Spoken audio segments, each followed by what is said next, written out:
어떻게 말해야 사람의 마음을 얻는가? Talk? 지훈 박사 러닝 좀 하신다면서요? 마라톤은 하세요? 아니요. 마라톤 하셔야 되는데 저는 마라톤을 이미 한 10개 정도 10번 정도 뛰었거든요. 뽕이다 진짜. 신축 아파트에 사는 게 어떤지 아세요? 아니요, 저희 아파트는 지은 지 30년 정도인데 그때 이제 이미 나는 얼굴로 욕하고 있을 거야. 내가 그래서 첫째한테 물어봤거든. 야, 엄마가 좀 힘든 엄마냐? 자, 어떤 대답을 기대하고 그런 질문 하셨습니까? 네, 안녕하세요 여러분, 김지윤입니다. 안녕하세요, 전화입니다. 비가 추적추적 내리고 있고요. 이 비가 끝나면 엄청 추워진다는데요? 그러니까요. 이제 진짜 가을이 없나 봐. 덥다가 갑자기 그러니까 너무 좀 섭섭하다게 해야 되나? 날씨 추워진다니까 또 군대 가 있는 아들이 생각나네. 그러니까 지난주에 보냈죠. 엄마가 보고플 땐 모르죠 그 노래. 우정의 무대라고 우리 때 고향 앞으로 그러니까. 이런 게 있었는데 보내고 왔습니다. 울진 않았어요? 울었지. 안 울 수 진짜? 없어. 그런데 나는 그래도 그냥 이렇게 뭐 눈물 흘리고 약간 흑흑흑한 주인데 정말 오열을 하는 분들도 계세요. 진짜? 웃을 일이 아니다. 잘 지내고 있는 것 같아요. 그러니까 또 시간이 금방 흐르겠죠. 자, 그래서 오늘은 지훈 박사님의 헛헛한 마음을 달래기 위해서 책 이야기를 한번 해보려고요. 헛헛한 마음을 달래기 위해서 가지고 온 책치고는 굉장히 비즈니스가 저기 있어요. 제목이 맞아요. 뭡니까? 어떻게 말해야 사람의 마음을 얻는가? 굉장히 유혹적인 제목 아니에요? 제목을 정말 확 후킹한다 그러나? 그러니까. 네, 잘 지었단 말이에요. 이거 물론 이거는 이제 한글 제목이고 또 영어 제목이 내가 보기에는 더 후킹해. Talk? 제목이 터크예요. 네, 터크. 이 책은 사실 하버드 경영대학원 교수가 쓴 책이에요. 은하님 예전에 하버드 갔을 최고 때 경영자 과정 했었지. 거기서 저도 이제 협상이나 이런 것들을 매너 이런 걸 배웠는데 이분은 앨리슨 우드브룩스라고 경영대학원에 사실 협상을 많이 가르쳐요. 그렇죠. 니고시에이션. 근데 여기는 협상보다는 조금 대화, 컨버세이션에 그 중점을 둔 그런 책이더라고요. 저도 경영대학원 교수님이 쓴 책이라 그러니까 말씀하신 것처럼 협상을 통해서 어떻게 나한테 더 유리한 딜을 얻어내느냐. 맞아요. 트럼프 대통령이 자주 얘기하는 거긴 한 협상의 기술이라고 뭐 이런 것에 관련된 것이 아닐까. 근데 정말로 턱이야. 니고시에이션이 아니고. 맞아요. 그래서 어떻게 보면은 뭐 협상을 통해서 내가 승자가 되고 그리고 상대보다 더 많은 것을 얻어내느냐 이런 기술을 가르친다기보다는 관계에 있어서 우리가 얼마나 원만하고 그리고 행복한 관계를 이룰 수 있을 것인가? 그러려면은 굉장히 훌륭한 말하는 기술이 필요하다라는 얘기잖아요. 근데 좀 더 범용적으로 유용한 책 같다는 생각도 했어요. 왜냐하면 이제 우리가 협상을 배울 때 몇 가지 협상의 스킬을 배우거든요. 뭐 상대방의 대안이 어느 정도 될지 수리적으로 한번 예측을 해본다든지, 그리고 왜 우리가 앵커 이펙트라 그래서 뭐 어느 정도의 그 마지노선을 깔아놔야 이제 그 선상에서 더 좋은 딜을 이제 얻을 수 있다. 그러니까 마지노선을 까는 게 중요하다라든지 그런 것들을 배우는데, 사실 영업을 해도 진짜 시리어스한 정말 심각한 협상의 장에 앉게 되는 경우는 그렇게 많진 않거든요. 계약서라는 걸 굉장히 자주 쓰진 않거든. 관계를 쭉 쌓은 다음에 뭐 계약서를 쓰고 그 다음에 또 쓴 다음에는 계속적인 어떤 릴레이션십을 통해서 사실 영업을 해나가지 계속 무슨 계약서가 왔다 갔다 하진 않으니까 어쩌면은 이런 토크를 잘한다는 게 실제적으로 영업에 굉장히 유용하겠구나 생각을 했고, 저도 생각해보니까 좀 이걸 회사 다닐 때 이 책을 읽었으면 더 유용하지 않았을까 이런 생각을 했는데, 뭐 대화라는 거는 언제든지 일어날 수 있는 거니까 사실 지윤 박사님과 제가 하는 것도 대화고 또 가족들과도 2인 이상 모이면 다 하는 건 대화니까. 그렇지, 이거 하지 전부 다. 그렇죠. 애들이랑은 잘 안 하는 것 같아요. 사춘기 아들이랑은. 근데 이제 저는 사실 뭐 제가 협상을 할 일이 막 있고 그러진 않았지만 이제 외교적인 부분이라든지 실무진들 특히나 맞아요. 보면은 늘 이제 왔다 갔다 하면서 협상을 할 수밖에 없긴 하거든요. 그래서 오히려 그쪽을 조금 더 니고시에이션이 많을 수 있겠다라는 얘기를 하고, 왜 우리 막 나오잖아. 막 사진에 보면은 긴 테이블 있으면 거기에 딱 국기들 꽂아놓고서 이렇게 쫙 앉아갖고 그렇죠. 얘기하고. 근데 실제로 그런 자리에서 막 제가 알기로는 정상이 있고 이런 자리에서는 협상이고 뭐 이런 건 아니에요. 정상이 앉아있다는 건 이미 끝난 얘기고 모든 것이 다 끝났고 사실은 사인만 하러 가는 거죠.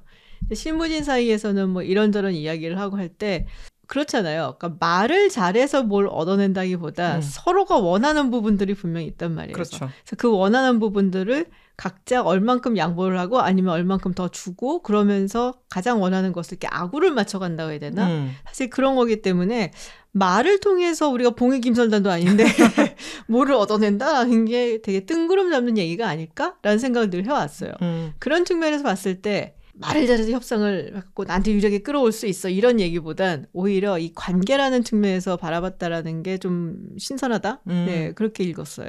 그리고 사실은 뭐 우리가 어느 정도 신뢰가 쌓여 있으면 그런 협상의 자리에서도 아, 이 사람한테 내가 그렇죠. 약간을 더 양보할 수 있지 않을까? 아, 근데 이 사람이 하는 어떤 행위가 그래도 믿을만 하니까 이런 부분에서 의심을 하지 말고 좀 더 그렇죠. 좋은 협상안을 갈 수도 있겠다. 뭐 이런 부분도 있겠죠. 그러니까 신뢰가 정말 중요한 거예요. 맞아요. 네, 랍보를 쌓는다고 그런 거잖아요. 그런데 정말 이 책은 하버드 경영대학원에서 가르치는 어떤 그 텍스트북적인 성격을 갖고 있기 때문에 거기에 맞게 프레임워크를 짜놨죠. 난 그걸 참 굉장히 인위적이다 생각을 하면서도 굉장히 난 좋아, 편해. MBA적이다 이렇게 생각도 했어요. 그러니까는 약간 미국식 도제 방식이라고 해야 되나? 제가 유럽에서 공부한 친구들하고 이렇게 얘기를 하다 보면은 그런 거 많이 느껴요. 유럽에서 공부한 친구들은 정말 철학자 같아. 그렇죠. 말하는 게.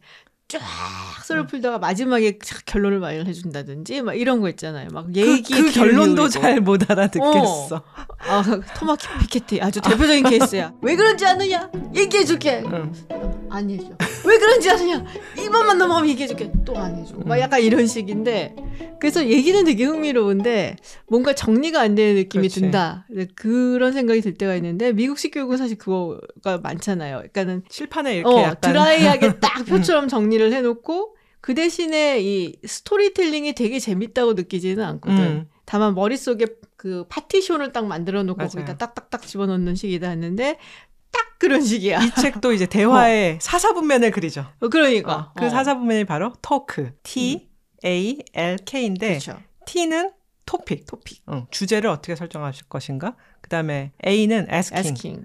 무엇을 물을 것인가? 어떻게 물을 것인가? 그다음 L은 levity라 그러는데 이제 가벼움을 뜻하는 영어 단어인데 약간 붙인 것 같아 그거는. 그렇지. 애를 뭘 해야 되는데 유머 했으면 좋겠는데 H가 안 들어가. 안 돼. 그러니까 이제 L을 넣어서 levity. 그다음에 K는 마지막이지만 제일 중요한 kindness. 친절과 맞아요. 배려. 그래서 굉장히 잘 짰다고 생각을 했어요. 저도 뭐 굉장히 그 부분이 되게 흥미롭다. 역시 미국의 비즈니스 교수. 책은 이렇게 써야 돼. 이런 생각도 들었어. 약간 그런 생각도 있어. 맞아. 이 분류부터 참 매우 과학적인, 매우 마음에 들었습니다. 분류는 마음에 들었는데 그러면 거기 분류에 들어가 있는 각각의 주제에 대해서는 어떻게 생각했는지 이런 거죠. 근데 좀 맨 처음에 T장을 넘길 때 마음에 좀 걸렸어요. 그러니까는 처음부터? 약간 저항이 들었어. 왜냐하면 우리가 대화를 하러 이제 갈 때 대화는 자연스러워야 된다고 생각하잖아. 그리고 마음속에서 우러나와야 된다라는 생각이 있지. 근데 내가 오늘 지훈 박사랑 이 얘기 해야지. 물론 우리가 유튜브를 찍을 때는 오늘은 무슨 얘기를 할 거야 이러지만 그치. 우리가 3년 전으로 돌아가서 한 3개월에 한 번씩 저녁 먹을 때 내가 오늘 지훈이랑 만나서 이걸 얘기하겠어 라고 나가지는 그렇게 하지는 않죠. 않지. 그냥 나가서 근황을 좀 물은 다음에 그 다음에 이제 대화가 물론 우리는 늘 얘기할 게 많아서 끝나진 않았지만 그냥 토픽으로 고민하지 않았는데 토픽을 정하고 대화를 한다고?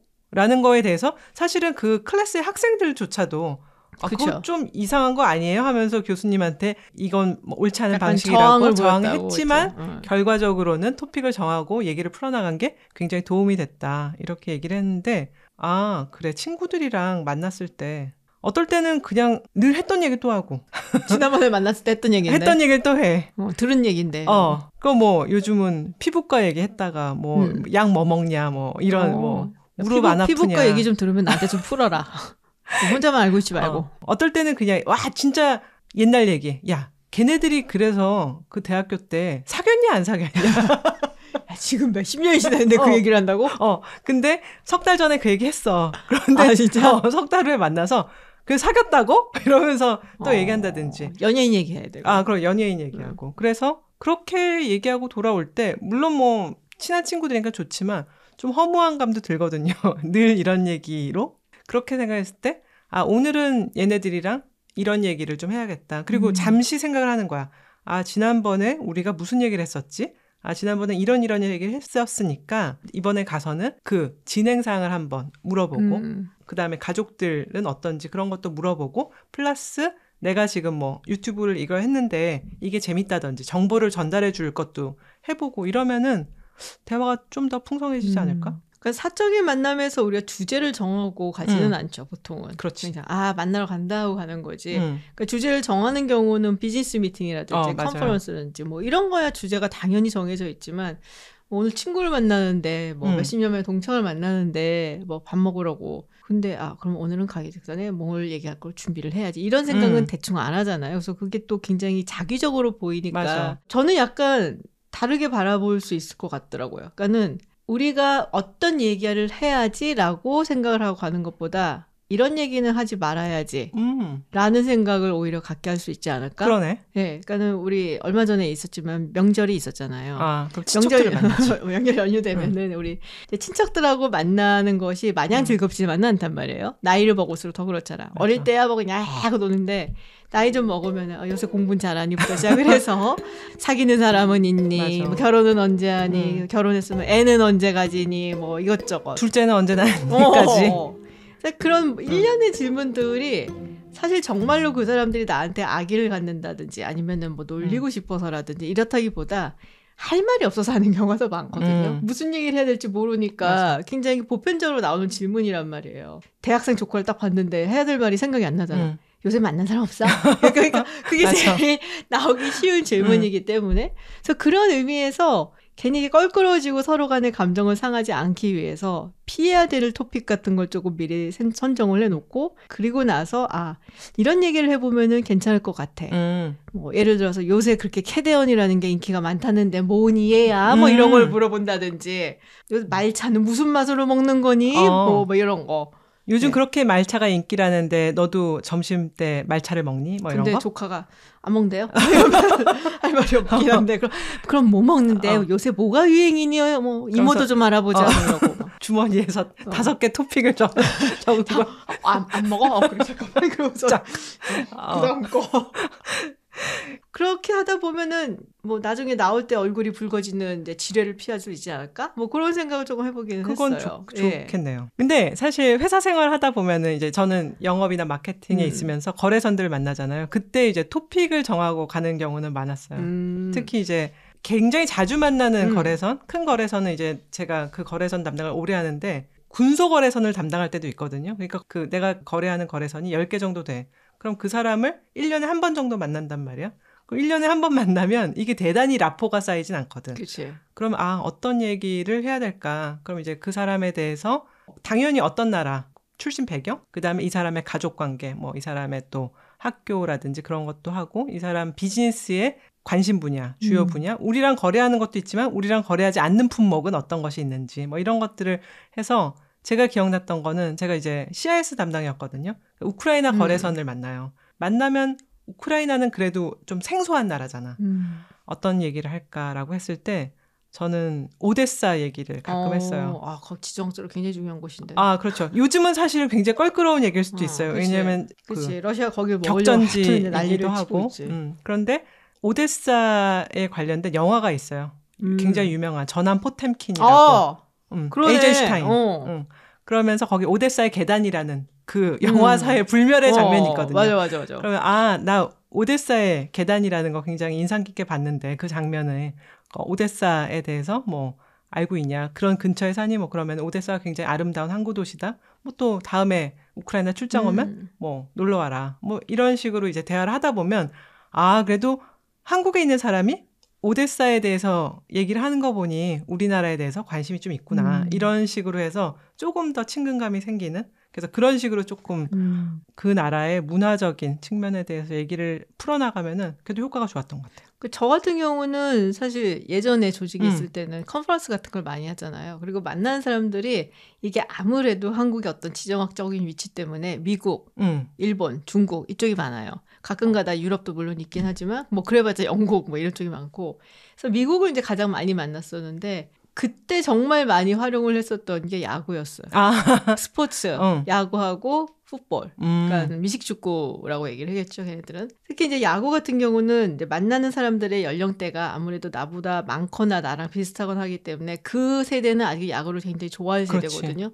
뭐 레드삭스가 어쩌고, 뭐 양키스가 어쩌고, 뭐 다저스가 어쩌고, 뭐 이런 얘기 하다 보면은 굉장히 쉽게 라포가 쌓인다고까지는 말은 못해도 서로 간에 조금 분위기는 분명히 풀어줄 수가 대화를 있는 좀 거죠. 더 쉽게 풀어나갈 수 있는 그렇죠. 단초가 되죠. 예. 뭐 유럽이랑 이제 만나게 되면 이제 축구 얘기가 되고 그쪽에 맞아. 가서는 뭐 일본 친구들 이제 만나게 되면 이제 음식 얘기가 나오게 되는 거고 그런 식으로 내가 방문했었던 곳 뭐 이런 것까지 연결해서 얘기를 많이 하는데 최근에는 사실은 인터뷰를 많이 하잖아요. 그렇죠. 컨퍼런스를 간다기보다 이제 인터뷰를 많이 하니까 인터뷰를 준비를 할 때 이제 많은 분들이 여쭤보세요 저한테 뭘 어떻게 특별히 준비를 하는 게 있냐. 저도 궁금해요. 뭐 여러 가지가 있는데 절대로 빼놓지 않는 거는 그 사람의 어떤 퍼스널 라이프 같은 거. 그러니까 물론 내가 막 패고 뭐 이러겠다는 게 아니라 알려져 있는 퍼블릭한테 알려져 있는 이 사람의 취미라든지 어떤 성장 배경이 있었고 뭐 이런 것들 최근에는 이 사람한테 무슨 일이 있었냐 뭐 이런 것들을 조금 알아보는 편이죠. 당연히 인터뷰 주제라든 질문이야 먼저 미리 다 써놓지만은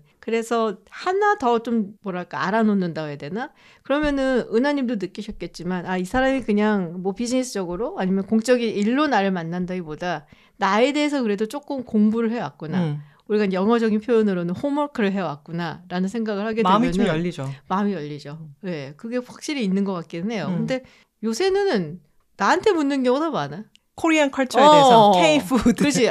우리 동네에 무슨 뭐 한국 음식점이 하나 생겼는데 이게 어텐틱한 거냐 이런 걸 팔면은 뭐 물어보기도 하고. 그게 이제 토픽이 되는구나. 토픽이 되더라고요. 그렇죠. 야, 자랑스럽네. 그러니까 우리가 BTS나 캐대원 같은 것도 조금 공부를 해놔야 되겠어. 그래야지 이제 관심을 가졌을 때 같이 얘기. 저쪽은 막 얘기하는데 몇 명이더라 뭐 이러면은 곤란하잖아요. 그죠? NCT 뭐 이런 다 알아놔야 돼 이제.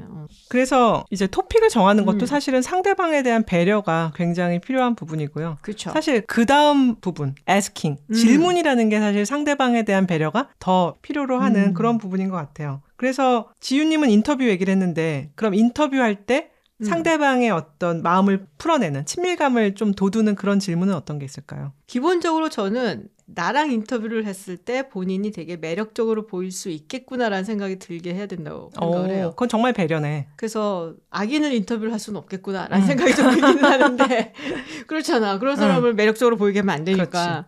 근데 어쨌든 뭐 그런 사람은 안 하니까 일단. 어떤 게 있을까? 그런 게. 뭐 예를 들어서 토니 블링컨 같은 사람을 인터뷰했을 때는 당시 이제 국무장관이었잖아요. 그러니까. 근데 토니 블링컨이 그 기타리스트이기도 해요. 락밴드. 아주 옛날 때부터. 그래서 본인이 원래는 뮤직에 굉장히 꿈이 많았었고 지금은 이제 아마추어 기타 뭐 하고 근데 꽤 잘 쳐요. 그래서 스포티파이에 음원도 있어. 진짜? 그래서 한 3곡인가가 있어요. 음원이. 그래서 그걸 다 들었지. 그리고서는 픽을 한 거지 내가. 나한테는 이게 제일 마음에 든다. 그래서 그 얘기를 이렇게 꺼내는다든지. 그럼 지윤 박사님한테는 복면가왕 얘기를 하면서. 그러면은 이제 마이너스야. 그거는 분위기를 싸하게 만드는 거야? 그거는 이제 나에 대해서 호목이 아니고 저 스토킹이야. 그거는. 가만두지 않겠어. 막 박차고 나갈지도 몰라. 막. 물론 이제 저널리스트라면 굉장히 피해가지 않는 돌직구 뭐 이런 것들도 해줘야겠죠. 하지만 이제 기분을 상하지 않는 선에서 웬만하면 조금 농담처럼 던진다든지 아니면 사이드로 던진다든지 저는 사실 저널리스트는 아니니까 너무 곤란해하고 너무 자기가 정말 피하고 싶은 질문 이거는 저는 웬만하면 안 하는 편이에요. 오바마 대통령 같이 너무 유명한 사람은 사실은 많은 질문들이 이미 그쵸. 물어졌고 그러면 좀 더 부담스러울 것 같아요. 더 뭔가를 친밀한 부분을 파내지만 또 동시에 그 질문이 굉장히 늘 들었던 거가 아닌 좀 더 색다른 거였으면 좋겠기도 하고. 그렇죠. 한두 개 정도 이렇게 트위스트를 넣는 거죠. 그러니까. 사실 질문을 받는 사람 입장에서도 너무 다 다른 질문만 하면 힘들어. 그러니까 나한테 대답하기 익숙한 질문이 좀 있고 그리고 새로운 질문에서 이런 걸 얘가 알고 있네? 라든지 아니면 본인이 한번 생각을 해볼 만한 다음에 비슷한 질문이 났지 이렇게 대답하면 되겠다라고 그런 연습을 할 수 있을 만한 그래서 그거를 이제 골고루 섞는 게 되게 좋은 것 같아요. 저도 롱테이크를 이제 하면서 인터뷰를 가끔 이제 지윤님이랑 같이 하게 되면서 많이 배워가는 것 같아요. 그래서 어떤 걸 물어야 되지? 그러면 이제 묻기 전에 어떤 공부를 해야 될까? 그래서 정말 이제 여러 가지 리서치도 하고 그래서 기억에 남는 거는 그때 이제 보아포 작가에 대해서 우리가 그전에 공부를 좀 했었잖아요. 그쵸. 기존 인터뷰라든지 지금 어떤 활동을 하는지 해서 제가 물었던 것 중에 이제 보아포 작가가 최근에 자기 고향으로 돌아갔거든요. 가나의 아크라로 돌아갔는데 아크라란 거는 어떤 의미인지 사실 근데 물을 때 생각했던 건 뭐 우리가 고향에 대해서 생각하는 굉장히 틀에 박힌 대답이 나올 줄 알았어. 뭐 고향은 나를 키워준 곳이고 뭐 우리 부모 형제가 다 살아있고 이랬는데 아크라는 저에게 챌린지죠. 이러면서 이제 그 얘기를 했을 때 되게 신선했죠. 굉장히 신선하고 너무 이렇게 마음이 나도 약간 울컥하는 마음이 들면서 이제 그 얘기를 들었더니 그다음부터 오히려 대화가 더 막 물 흐르듯이 다양한 방면으로 진행이 돼서 우리가 사실 그날 굉장히 그 보아포 작가가 빡빡한 일정이었는데 시간을 훨씬 넘겨서 재밌게 맞아요. 대화를 했었죠. 네. 원래는 이제 한 30분 정도 그랬었나? 맞아요. 근데 뭐 거의 1시간 가까이 막 얘기를 하고 어쩌면은 보아포 작가가 기다렸던 질문일 수도 있어요. 질문을 했을 때 정말 자기 진심을 담고 싶었다라는 생각이 들었었던 것 같고 그거를 이제 은하님이 캐치를 했던 것 같아요. 저 같은 경우는 인상에 남는 게 제가 거의 초반이었을 거예요. 지식 플레이 할 때. 그때 파리드 자카리아라고 우리 쪽에서는 되게 유명한 분이에요.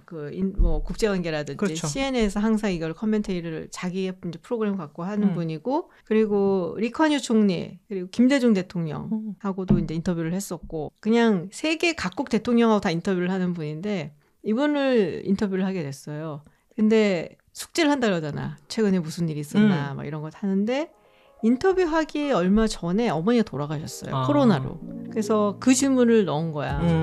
그래서 얼마 전에 어머니가 돌아가셨다고 들었고 뭐 일단 위로를 전한 다음에 어머니에 대해서 그렇게 추모를 하신 모습을 보고 굉장히 감명 깊었다. 뭐 이런 얘기를 했는데 본물 터지듯이 나오는 거예요. 그다음부터 이전까지의 그런 이제 어떻게 보면 틀에 박힌 대답들 그리고 너무나 우리가 잘 아는 이야기들이 아니라 정말 진심이 담긴 그런 얘기들이 나왔거든요. 그때 너무 좋았던 거예요. 나는 아들이 둘인데 우리 아들들도 내가 간 다음에 당연히 이렇게 얘기하는 것처럼 나를 기억해줬으면 좋겠다 했더니 분명히 그럴 거라고 하면서 끝났어요. 나중에 이제 자카리아 박사가 너무 좋아했다라는 거예요. 그 부분을. 그리고 거의 한 1년 후에 제가 모더레이팅을 하고 자렐 다이아몬드 교수하고 그러면 자카리아 박사 대담을 하는 걸 한 적이 있어요. 줌으로. 근데 자카리아 박사가 기억을 하더라고. 나를 기억을 하고 너 지난번에 나랑 그 비슷한 질문 했었어 나한테 막 웃으면서. 그래서 이런 것들이 사실은 대단히 중요하구나. 얼마나 이렇게 핵심적이고 크리티컬하고 막 스마트한 질문을 하느냐가 중요한 게 아니라 마음을 움직이는 질문. 그렇지. 그 질문이 정말 중요한 거구나라는 걸 되게 많이 느꼈죠. 근데 결국 이 책에도 나오지만 마음을 움직이는 질문이라는 게 사람에 대한 배려, 그다음 플러스는 학습. 맞아. 두 개가 다 필요한 것 같아요. 근데 여기서 이제 나쁜 질문에 대해서도 얘기하잖아요. 근데 그치. 사실은 나쁘다라고 하면서 이제 언급하는 게 ZQ, Zero Question. 질문을 안 하는 게 가장 나쁜 거다. 이렇게 얘기를 하지만 그 외에 진짜 나쁜 질문. 하지 않으면 좋을 질문에 대해서도 얘기하는데 이제 그냥 거울 질문이라 그러나? 굿모닝, fine, thank you, 약간 이러는 how are you, fine, thank you 이런 식의 그냥 계속 툭툭 치는 핑퐁 같은 질문도 그렇게 좋진 않고 사실은. 너는 어때? 약간 이런 거지. 나는 이랬는데 밥 먹었는데 밥 먹었어? 약간 이런 류의 거는 안 할 수는 없다. 왜냐하면 근황 토크라는 게 결국 약간은 그런 걸로 시작을 해야 되니까. 하지만 이걸로 끊임없이 이어간다면 굉장히 메마르고 또는 피곤한 거죠. 근데 사실은 여기서 말하는 진짜 나쁜 질문 중에 하나는 내가 말하고 싶은 게 있어. 그래서 그걸 낚으려고 미끼를 던지는 부메랑 질문이 있는데 맞아. 저는 달리기를 하지 않지만 예를 들어서 이제 제가 달리기를 굉장히 잘하는 사람이다 라고 하면 지훈 박사 러닝 좀 하신다면서요. 마라톤은 하세요? 아니요. 마라톤 하셔야 되는데 저는 마라톤을 이미 한 10개 정도 10번 정도 뛰었거든요. 뽕이다 진짜. 런던 마라톤, 보스턴 마라톤 이러면서 이제 끊임없이 얘기를 하는데 그때 이제 이미 나는 얼굴로 욕하고 있을 거야. 눈으로 이러고. 그런 식의 부메랑 질문을 정말 하지 말아야 된다. 이거는 자기 욕심에 그런 사람. 그래서 나도 그 책의 그 부분을 읽으면서 나도 이런 질문을 하고 있나? 그런 약간 두려움이 들더라고요. 내가 혹시 그런 질문을 하면 부메랑으로 때려줘. 아니 그냥 말로 욕해. 말로 욕해. 근데 몇 번 그런 질문을 또 들었던 안 좋은 기억이 스물스물 나에게 그런 질문을 하신 분들도 있었는데 이런 생각이 들면서 예를 들어서 이분은 이제 새로 지은 아파트로 막 이사를 가셨어. 그 아파트에 대해서 얘기를 하고 싶으신 거야. 그러면서 나한테 신축 아파트에 사는 게 어떤지 아세요? 집 자랑하려고 그런 거야? 근데 모르지. 왜냐면 나는 구축 중에 구축에 살거든. 아니요, 저희 아파트는 지은 지 30년 정도. 신축 아파트에 살면요. 일단 커뮤니티 시설이 좋아서 저는 아침마다 커피를 한 잔 마시며 이미 이제 내 영혼은 다시 우리 집으로 돌아갔지. 30년 전 주차가 어려운 고층 아파트에 돌아갔는데 차라리 그냥 그럴 때는 물어보지 않는 게 나을 것 같아. 내가 이제 집에 이사 가니까 참 좋다라고 다이렉트리 말을 하는 게 낫지. 그걸 굳이 그 부메랑 질문을 통해서 사람들의 관심을 불러일으키려고 한다는 것은 남을 별로 배려하지 않는 것 같습니다. 먼저 질문을 왜 안 하는 거니? 나 요새 이사 갔는데 뭐 이 얘기가 하고 싶었던 거야. 아, 그렇지. 신축 아파트 어때요? 너무 좋겠다. 막 이렇게 질문을 해줬어야지 되는데 그렇지. 얘는 왜 안 하고 있을까? 그러니까 참다 못해갖고 본인이 꺼낸 거지. 그렇다고 자기가 나 요번에 신축 가니까 너무 좋은 것 같아. 이렇게 대놓고 말하기는 좀 자존심이 상하고. 아, 그렇지. 그 자존심을 내려놓지도 못한 채로 그렇지, 부메랑을 던지는 그렇지. 거지. 그러니까 정말 나쁜 질문이에요. 그거는. 제가 혹시 하거든 꼭 지적해 주십시오. 그러니까 이제 정말로 좋은 질문을 하고 대화를 이어나가고 싶은 의지가 있으면 그런 식의 말을 하지 않죠. 이거는 상대방에 대해서 배려도 없는 거고 관심도 없는 거고 오로지 미미미미미 나한테만 관심이 있고 나 중심적인 거잖아요. 그러니까 그런 사람이 하는 대표적인 케이스인 거지. 그러니까 만나지 마 이런 사람. 옛날에는 멋모르고 만났는데 이 나이 되면 굳이 만날 필요 없어요. 이런 에너지를 뺏어가는 별로 좋지 않은 사람이야. 그런데 어쨌거나 나는 더 남에게 배려를 하는 그런 사람이 되어야 한다. 그런 거죠. 그렇죠. 그러니까 대화의 기술이라는 것은 결국은 상대를 배려하는 기술이거든요. 그 부분에 대해서 나는 얘기를 했다고 생각을 해요. 그래서 굉장히 좋은 포인트였어요. 그리고 그 다음은 유머인데 사실 유머를 책에서 다루는 거는 나는 조금 애매하다고 생각해. 왜냐하면 유머는 책으로 배울 수 있는 건 아니거든. 그거는 타고나야 돼. 굉장히 그냥 타고난 순발력이 있어야 되잖아요. 우리가 사실은 유머 감각이라 그러잖아. 그렇죠. 센스 오브 휴머. 그거는 어느 정도 천부적이라는 거거든. 근데 이제 하버드 교수님 스타일로 유머를 이렇게 구사할 수 있다를 또 정리를 해놓으셨어요. 그래서 뭐 사인펠트식의 유머가 있다. 그거는 사실 미국 사람들에게는 하는 부분일 것 같아. 근데 한국은 사실 사인펠트를 다 보지 않았으면 잘 모르지. 이미 좀 오래됐잖아요. 사인펠트, 사인펠트 오래됐지. 오래된 미드인데 사실 한때 어마어마했지. 이것도 거의 시청률 50% 정도 아니었을까? 가장 최고로 성공한 시트콤이 사인펠트로 알고 있어요. 근데 모든 인물들이 약간 강박적이야. 그 강박적 행동이 우리한테 웃음을 주는. 똑같은 거 계속 묻고 똑같은 거. 기억난다. 나는 조지가 이거 우리 봉투에 침 붙여갖고 이렇게 하잖아요. 가다가 여기 화학 성분이 들어가서 죽었어. 진짜 웃긴다. 그 에피소드가 레전드 에피소드 중에 하나야, 사실은. 그러니까 이런 식의 유머를 구사할 수 있으면 좋지만 우리가 모두 다 사인펠드 극작가 수준의 그 감각을 타고나지 못했단 말이야. 할리우드 같지 그러면은. 그렇지. 요즘 이제 제가 뻑하면 쓰는 민수롭다에 감사하다. 이것도 이제 우리가 웃음 포인트가 사실은 그걸 계속 쓰는 거지. 정말 감사하다. 지훈님 정말 감사하죠. 뭐 이러면서 이제 그걸 여러 번 쓰면서 또 그거냐? 라고 하면서 사실은 되게 웃는 거지. 이거는 우리 제작진도 함께 해줘야 돼. 여기서의 킬포는 사실은 이제 작가님, PD님들이 옆에서 맞아, 맞아요. 그거 막 이게 있어야 되거든. 또 하나의 근데 이제 이 책에서는 이런 사인펠트식도 가능하고 또 하나는 대조식 유머도 가능하다. 예를 들어서 지훈님과 내가 고깃집에 가서 나는 고기만 먹고 지훈님은 마늘종만 먹는다든지 이제 그런 식으로 해서 이제 웃음을 가져올 수 있다 이러는데 유머는 정말 이렇게 책으로 배울 수 있는 건 아니고 그때그때 순간 어떤 상황이 닥쳤을 때 착 치고 나가야 되잖아. 그쵸. 그래서 정말 어려운 것 같아요. 항상 이렇게 집에 올 때 후회하잖아. 그때 이런 말 했으면 사람들이 재밌어 했을 텐데. 그런 생각을 늘 많이 하거든요. 이미 늦었지. 이미 늦었지. 근데 제가 정말 취약한 부분 중에 하나가 유머예요. 그리고 유머를 하려면 어느 정도 날 내려놔야 되거든. 그렇지. 그러니까 자기 자신에 대한 어떤 놀림이라든지 뭐 이런 것도 자기 비하. 잘 받아들일 수도 있어야 되고 내가 스스로 할 수도 좀 있어야 되고 내려놓는 게 좀 있어야 되는데 너무 강하게 살았어. 어릴 때부터. 그래서 그거를 내려놓는 순간 나도 무너진다는 그런 잘못된 생각을 갖고서 오랫동안 살아왔기 때문에 그걸 하기가 되게 어려운 것 같아요. 그거에 비해서 은하님이 나보다 훨씬 더 자유로운 것 같더라고요. 아니야. 나는 웃기려는 강박이 있어. 그래? 그래서 내가 오늘은 지훈 박사 내가 웃겨버리겠어. 라고 하는데 이게 웃기는 게 슬픈 게 승률이 별로 안 돼. 꽤 노력을 했었던 거구나. 3할 타자가 되기 힘들어. 10번 던졌는데 지훈 박사가 3번도 웃지 않는 거지. 그건 내가 조금 많이 안 웃기 때문이기도 해. 그런가? 하여튼 그래서 자기 비하가 가장 효과적이라고 맞아요. 책에도 나오고, 자기 비하를 굉장히 자연스럽게 능수능란하게 하시는 분들이 있는데, 그런 분들이랑 대화하면은 정말 즐겁죠. 그렇죠. 아니면 아예 그냥 뭐랄까 자기에 대해서 칭찬을 했는데 되게 뻔뻔하고 능구렁이 같이 받는 사람들 있잖아요. 근데 그것도 사실 유머잖아. 아, 그렇지. 근데 그거를 해도 전혀 부담감이 없거나 뭐 저항심이 생기지 않는 이제 그런 분들이 있는데 뭘 해도 안 되는 것 같더라고 나는. 약간 포기했어. 아, 이렇게 하니까 웃겼어. 아, 그래? 뭘 해도 안 된다 그러니까 약간 웃겼어. 자기 비하였구나. 안 되더라고. 제가 가끔 만나서 와인 한 잔 같이 하시는 분 중에 정말 이거를 잘 하시는 분이 있어요. 근데 사실 굉장히 모든 조건이 다 잘 갖춰주신 분인데 약간 통통하세요. 그러면 이제 나는 티셔츠 탁 목에 넣었을 때 툭 떨어지는 분이 너무 부러워요. 그러면은 난 늘 배에 걸쳐 있었고 한번 내려줘야 되거든. 뭐 이러는데 그런 얘기 들으면서 한번 웃으면서 또 뭐 술 한잔 하고 이러면 너무 상쾌한 거야.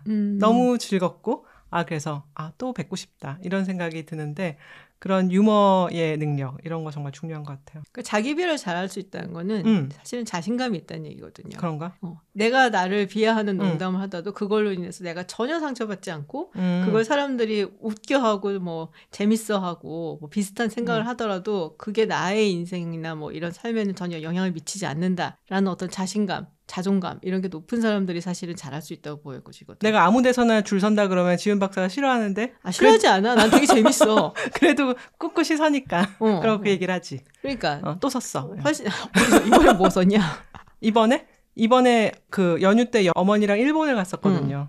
그럼 뭐 결국은 또 음식점 가서 그치. 우동집에서 줄 서고 호박집에서 줄 서고 또 다양하게 줄을 섰죠. 잘했어요. 자, 그럼 마지막 kindness. 근데 정말 중요한 거지. 그쵸, 사실 제일 중요하지.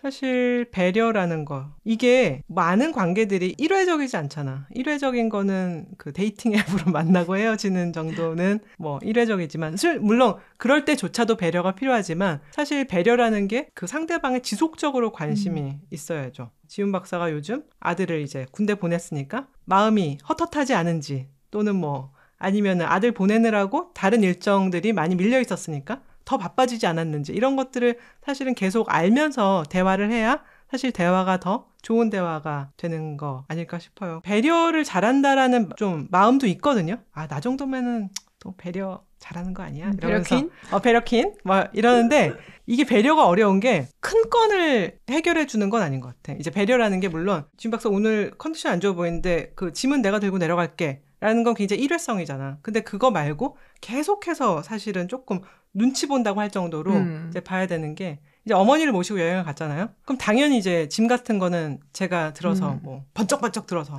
탁 올리고. 근데 그거는 이제 정말 짐은 뭐 내가 잘 옮기지. 힘이 세니까. 근데 그거 말고 이제 길을 찾을 때 저는 길을 이제 구글맵 보고 찾으면 어느 순간에 거기 푹 빠져서 어머니가 오시는지를 까먹고 이제 혼자 막 걸어가는데 어느 순간에 엄마는? 뒤에 딱 돌아보면 대부분의 경우는 잘 오고 계세요. 하지만 몇 번은 이제 놓치기도 하죠. 인파 속에. 그러면 이제 어머니는 굉장히 사실 불안해하시고 불편해하시는데 그게 사실 배려라는 게 지속적으로 이 사람의 타인의 존재를 계속 신경 쓰고 있어야 되는 거기 때문에 사실 어떻게 보면 굉장히 좀 피곤한 거지만 그게 없으면은 실제적으로는 배려라는 게 완성되지 않는 것 같아요. 그래서 좀 어렵다라고 생각하죠. 사실 저는 이 책에서 이야기하고 있는 토크라고 해서 이 모든 것의 기반이 사실 마지막 배려라고 생각을 하거든요. 카인드네스로 생각을 하고. 근데 그 와중에 여기서 제가 좀 더 길었으면 좋겠어 라고 생각했었던 부분, 칭찬에 대한 부분이었어요. 여기서는 어떤 얘는 이제 칭찬을 거의 습관적으로 하는 사람에 대한 얘기를 하고 근데 그럼에도 불구하고 칭찬이란 건 굉장히 중요하다라는 얘기를 하잖아요. 근데 제가 칭찬을 잘 하는 스타일도 아니고 잘 받는 스타일도 아니에요. 그래서 가만히 생각을 해보면 요새 이제 사춘기 아들을 보면서 약간 이제 자기 반성의 시간도 굉장히 많이 갖게 됐거든. 거울. 진짜로 그렇게 되더라고요. 그래서 내가 칭찬을 굉장히 잘하는 사람이 아니구나. 자주 해주는 사람도 아니고. 그러니까 이게 본인 스스로에 대해서도 굉장히 엄격할 뿐 아니라 그거를 다른 사람한테도 그 기준을 맞추다 보니까 칭찬에 대해서 꽤 인색하다는 생각이 드는 거예요. 아이들한테도 그렇고. 그리고 이제 그 부작용이 뭐냐면은 내가 칭찬을 누구한테 받았을 때 이걸 굉장히 불편해해. 진짜 그래요. 그렇지. 누군가가 저한테 이거 뭐 너무 재밌게 잘 설명해 주셨어요.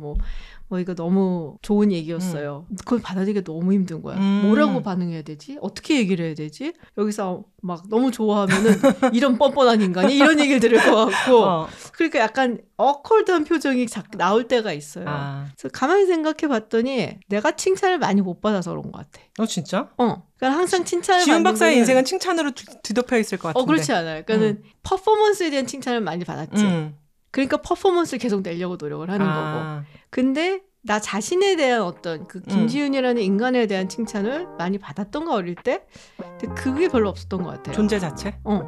우리 부모님도 그런 걸 많이 해주는 스타일이 아니었고 그래서 나는 이제 어딘가가 밖에 나가서 뭔가 좋은 퍼포먼스를 내서 그래 잘했어 100점 받았어 이런 걸로 칭찬을 받는데 익숙하니까 이런 이제 정말 진심으로 나를 좋아해서 칭찬이라는 말을 이제 통해서 나에 대해서 좋게 얘기해주는 그런 거를 그대로 받아들이는 거를 굉장히 어색해.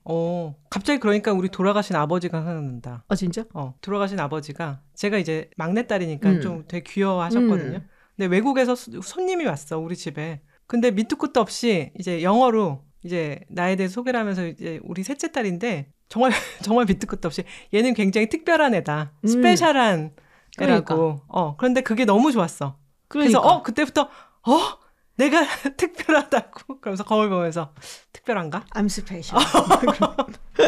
물론 그러다가 너무 자뻑에 빠져서 삐뚤어질 수 있겠지만 아니 근데 그건 되게 좋은 것 같아요. 그게 50 거의 50은 아니지만 40년이 지난 지금도 내가 되게 좋은 기억으로 남아있는 거 보면 그런 말 한마디가 주는 그 힘이 굉장히 강한 것 같아요. 그렇죠. 그래서 지금도 약간 내가 후회하는 게 아이들이 자랄 때 그런 식의 정말 밑도 끝도 없는 칭찬을 더 많이 해줄 걸.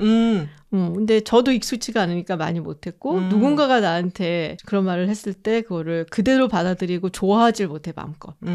그래서 그 부분의 얘기를 조금 더 해줬으면 내가 읽으면서 더 위안이 됐을 텐데라는 생각을 좀 했었어요. 그 부분을 정리해서 이제 지훈 박사가 하나 낼까? 쓰시는 거예요. 내가 하나 쓰는 걸로 할까? 칭찬 야나두. 야 너도 할 수 있어 칭찬 이거. 근데 사실은 제가 칭찬 부분도 좋아했지만 진짜 멋있다고 생각한 건 이 책의 마지막 장 가장 멋있는 건 마지막 장 사과에 대한 거. 끊어진 관계를 되살리는 사과. 나이가 들면서 물론 좋은 관계도 있어요. 뭐 지훈 박사랑 나같이 30년 이상 이제 친구로 지냈어. 그러면서 끈끈해졌어. 이것도 있지만 사실 우리가 버려놓은 관계들도 있잖아. 그치. 좀 망쳐진 관계들도 있고. 물론 그런 관계들을 모두 다시 살려야 한다는 건 아니야. 내가 무슨 그 한국 사교계의 여왕이 되려는 건 아니고. 하지만 소중한 관계였는데 우리가 실수를 했고 거기에 대해서 왜 좀 아까워하는 관계도 있잖아. 그럴 때 그냥 너무 두려워하지 말고 사과를 통해서 그런 관계를 회복할 수 있다. 이거는 되게 좋은 가르침이고 사과라는 게 우리가 사과를 자주 하면 무게가 떨어진다라고 이제 우리는 생각하는데 여기서 이제 뭐 어쨌거나 인문학 실험이라는 게 얼마나 맞는지 몰라도 사과는 자주 해도 그 가치가 훼손되지 않는다라는 말도 있고 그래서 이럴 수 있겠구나라고 했는데 제가 몇 년 전에 또 나의 칭찬 밑도 끝도 없는 나의 칭찬 제일 잘한 게 우리 조카한테 내가 예전에 소리 지른 걸 사과한 것.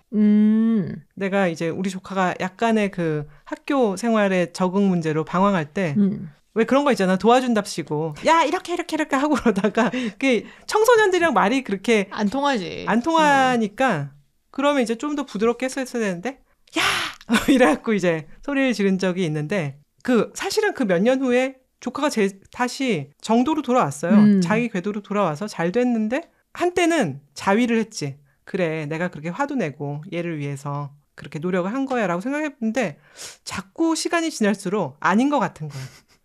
소리 지른 거 소리 지른 거고 나의 템퍼를 그냥 내 자신을 컨트롤 못한 거지. 그게 뭐 잘한 일이야. 그래서 그게 굉장히 마음에 남더라고요.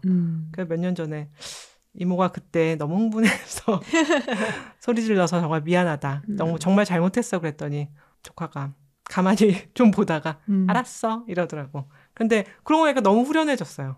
그러고 아 정말 사과하길 잘했다 그런 생각이 들었죠. 잘했어. 칭찬. 그렇죠. 또 칭찬받으면 좋아하는.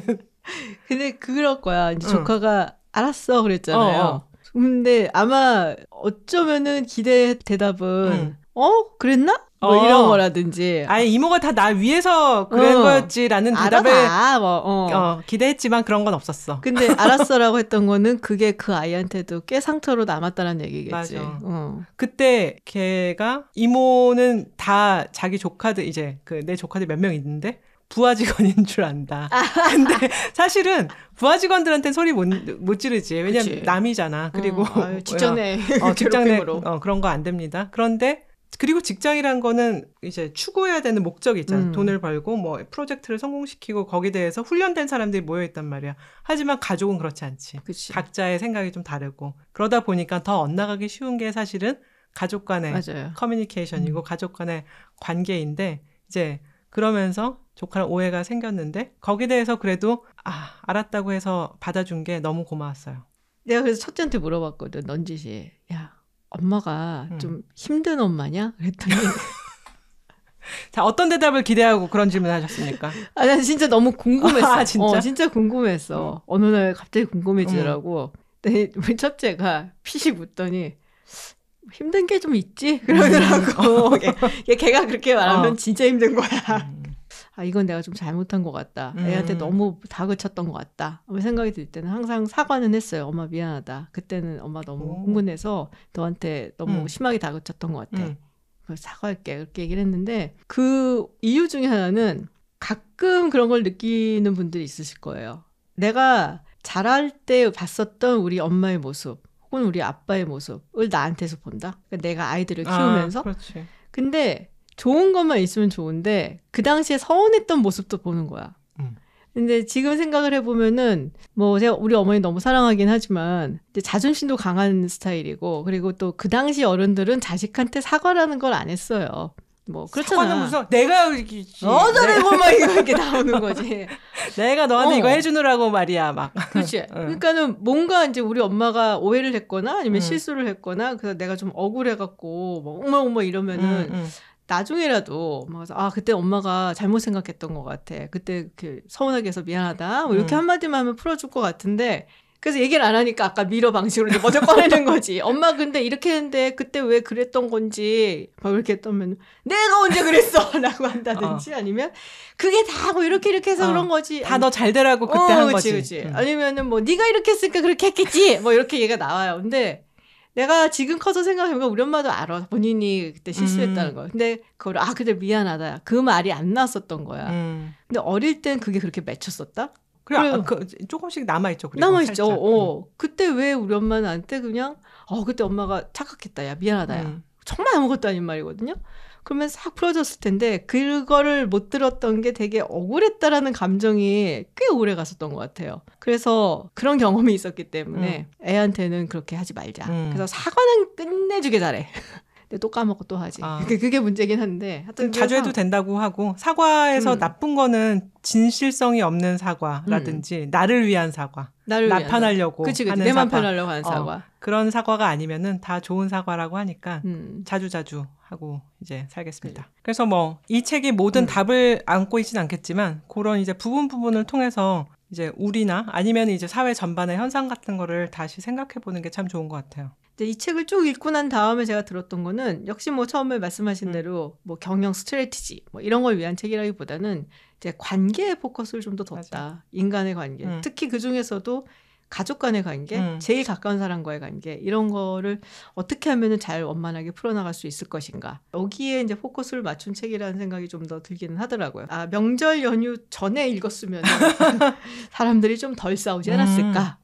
다음 설 연휴 전에 한번 다시 읽고. 그렇지. 설 연휴 전에 한 번 더 복습을 하고 그리고 그 다음에 친지들을 만났을 때는 같은 실수를 토픽을 꺼내는.